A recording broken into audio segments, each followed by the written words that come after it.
All of us have moments we can look back upon and ask the question, what if? Martha and Mary were definitely asking that question when their brother Lazarus passed away, and then Jesus showed up after the funeral. What if you would have been here, Jesus? The outcome would have been different. But Martha and Mary lived to tell a different story about the love and the power and the glory of God revealed through Jesus Christ. They lived to see their what if turned into a thank you, Jesus. But their reaction to the resurrection of their brother was not the only reaction that day. That miracle of Jesus led many Jews to believe in Jesus. However, it led others to do something drastically different. Others ran into Jerusalem, found the Pharisees, and told them exactly what had taken place. So we're not supposed to read verse 46 as a great evangelistic effort on their part in John chapter 11. They were not running back into town sharing this story in hopes of the Pharisees repenting and trusting in Jesus. They were warning the Pharisees, Jesus is back and he's doing some pretty remarkable things. What are you guys going to do about it? The report of this group of people set into motion the greatest tragedy the world has ever known, the crucifixion of the perfect, holy Son of God. And unwittingly, it also set into motion the greatest triumph the world has ever known, the resurrection of Jesus Christ.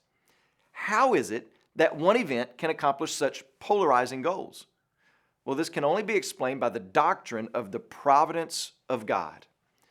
The providence of God can be described as God's invisible hand in the glove of history, whereby He pushes and pulls history to fulfill His purposes.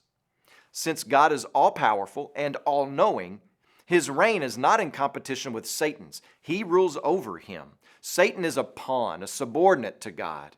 God reigns over His entire creation, including the domain of Satan. This means that God is Lord over death as well as life.